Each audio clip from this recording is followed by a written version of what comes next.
안녕하세요. 윌통입니다. 지난주에 제가 소개해드린 컨텐츠 중에 더 중앙 플러스의 컨텐츠가 있었죠. 그 당시에 임영웅 더 아티스트 이야기가 있었어요. 임영웅 더 아티스트에서 나훈아처럼 못 꺾는다고 땡! 성대 20%만 쓴 임영웅님의 비밀, 그 얘기 가지고 여러분들께 영상으로 소개를 해드렸는데요. 이번에도 그게 주마다 금요일마다 올라오는 컨텐츠거든요. 그래서 이번에도 올라온 내용이 있어가지고 여러분들과 함께 나누려고 합니다. 이번에는 마이크 각도 다른 거 봤어요? 성악가가 놀란 임영웅님의 호흡법에 대한 건데요. 사실 이 내용 안에서 여러 내용들을 다루고 있지만 성악가, 어찌 보면 세계적인 성악가가 임영웅님의 그 발성법에 대해서 이야기하는 그 부분들을 좀 이야기하고자 합니다. 리더 앤 리더, 임영웅 더 아티스트, 마이크 각도 다른 거 봤어요? 성악가 논란 임영웅 호흡법에서 임영웅 더 아티스트, 임영웅은 2016년 트로트 가수로 데뷔했으나 트로트 창법만을 고집하지 않습니다. 장르마다 자신만의 부드러운 음색을 살려 깨끗하게 노래하는 것을 추구할 뿐이죠. 이게 임영웅 더 아티스트 1화에 대한 주된 내용이었습니다. 깨끗하게 노래한다는 건 어떤 의미일까요? 풀어서 이야기하면 누가 들어도 안정적이면서 부담스럽지 않고 편안하다고 해석할 수 있을 겁니다. 맞죠? 임영웅님의 어떤 창법을 이야기한다라고 생각합니다. 하루아침에 할 수 있는 건 아닙니다. 발라드 가수의 꿈을 갖고 입학한 경복대 실용음악과 10학번에서 배운 이론과 프로 무대에서의 경험들이 지금의 임영웅 목소리를 만들었죠. 이번 주 임영웅 더 아티스트에서는 임영웅 호흡법과 노래하는 자세에 어떤 특징이 있는지 알아보려 합니다. 세계적인 바리톤 고성현님, 한양대 성악과 교수님이세요, 현재. 성악가와 보컬 전문가 김희선 경기대 실용음악과 겸임 교수와 함께 합니다. 저는 이 부분에서 이 세계적인 바리톤 고성현님의 이 영웅님에 관련된 이야기들을 좀 다뤄볼까 합니다. 먼저 성악가 고성현님에 대해서 좀 알아보면요. 고성현, 대학 교수, 성악가죠. 베르디 국립원음악원 대학원을 나왔고요. 여기 이게 이태리 밀라노에 있는 겁니다. 그리고 수상으로 대표적인 거는 이태리 푸치니 국제 콩쿨 1위를 한 성악가세요. 제가 자주 보는 이 콘텐츠 중에, 이 유튜브 콘텐츠 중에 전과자라고 있습니다. 그 한양대학교를 가가지고 이 고성현 교수님이 그때 나왔어요. 근데 정말 남다른 코칭을 하고 이 귀가 정말 좋다라는 걸 느꼈거든요.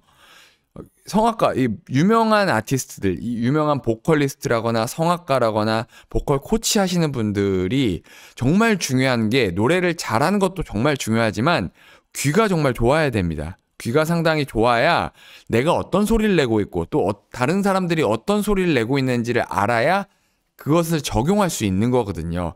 그 귀가 정말 탁월하신 이 고성현 성악가님이 임영웅님에 대해서 어떻게 이야기를 했는지를 좀 볼까 합니다.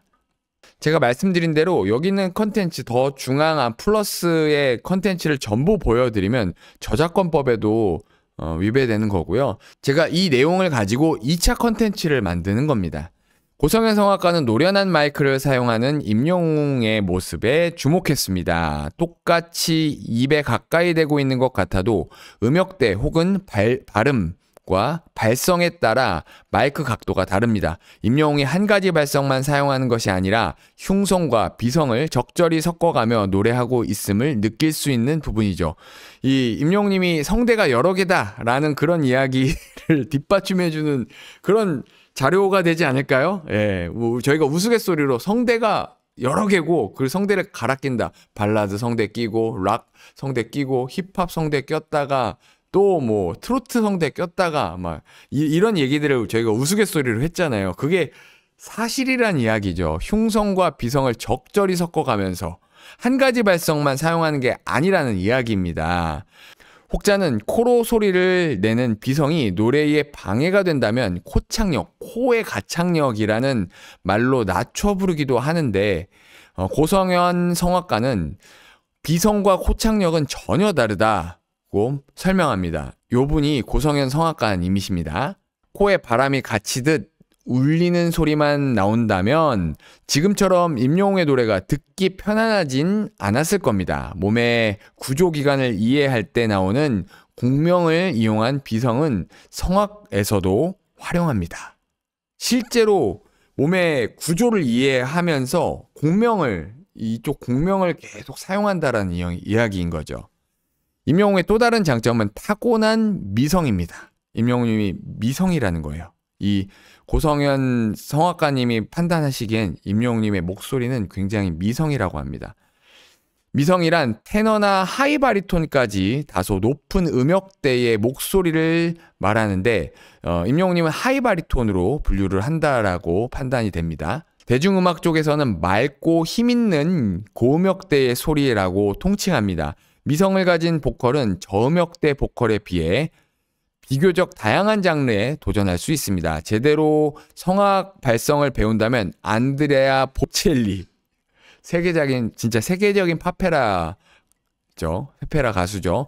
세계적인 파페라 가수가 될 수도 있다라고 평가하고 있습니다. 고성현 성악가는 임영웅은 타고난 음색을 바탕으로 노래 적재적소에 감정을 싣는 능력이 탁월하다고 감탄했습니다. 임영웅이 부른 어느 60대 노부부 이야기는 성악과 연기를 더한 오페라 무대를 보는 느낌이 들기도 한다고 이야기합니다. 이 노래에서 임영웅님이 말하듯 노래하는 부분이 크게 두 가지가 나온다고 해요. 크게 눈에 띄는 마지막 가사 여보 안녕히 잘 가시게를 여보 안녕히 으로 생략하고 노래를 끝낸 부분입니다. 이 아내를 떠나보내는 남편의 감정을 더욱 슬프고 애틋하게 표현하면서 청자들을 가사 속 스토리로 완전히 빠져들게 한 마무리라고 생각합니다. 여보 안녕시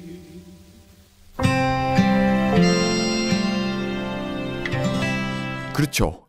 이거 원래 원곡은 여보 안녕히 잘 가시게라고 하고 끝나요. 근데 여보 안녕히 하고 쭉 끄는 그 느낌이 진짜 아내를 먼저 떠나보내는 남편의 감정을 더욱 슬프고 애틋하게 표현한 부분이라고 생각합니다. 진짜 스토리를 느낄 수 있게 하죠. 이 노래에 빠지게 해주는 그런 포인트라고 생각합니다. 또 다른 부분은요. 아 여보 그 눈물을 기억하오입니다. 원래 가사에는요. 아가 없어요. 여보 그 눈물을 기억하오입니다. 그런데 아라는 감탄사를 딱 넣어가지고 감정을 딱 싣고 여보를 부를 때는 저음으로 딱 눌러요. 딱 누르고 나서 남편이 옆에 있는 아내에게 여보 기억하지? 하고 묻는 듯한 그런 느낌으로 딱 표현을 하는 거죠. 진짜 이 성악가님이 표현했던 것처럼 성악과 연기가 더해진 진짜 한편의 오페라 무대인 것 같아요. 그렇기 때문에 우리가 이 노래를 정말 바램도 있고 이 어느 60대 노부부도 있고 보랏빛 엽서도 굉장히 우리들이 좋게 기억하고 있는데 레전드 무대로 기억하고 있잖아요. 그 중에서도 이 감정으로 얘기를 하자면 감정이 가장 진짜 몰입하게 하는 곡이라면 어느 60대 노부부입니다. 진짜 파페라 무대를 보여준다라고 할 정도로 이 한 편 안에 이 한 곡 안에 한 편의 막 드라마가 다 있습니다. 여보 그 눈물을 기억하오. 지금 넣고 맞죠? 아가 감탄사로 딱 쳐지고 여보 그 눈물을 기억하오. 기가 막히죠. 제가 이 영상을 마무리할 때 요즘에 계속 쓰고 있는 패턴이긴 한데 이 임영웅님의 어느 60대 노부부 또 한번 들어보시는 게 어떠세요? 여기에다가 제가 올려드릴 테니까 한번 누르시고요. 끝나실 때 요거 누르시면 바로 연결이 됩니다. 어느 60대 노부부 이야기 진짜 기가 막히게 잘 부른 노래입니다. 오늘 영상 여기까지고요. 영상 끝나시기 전에 알림 설정해 주시면 또 제가 매일매일 컨텐츠 올려드릴 때마다 놓치지 않고 보실 수 있을 것 같습니다. 감사합니다. 뮤직동이었습니다. 요거 눌러주세요. 요거 지금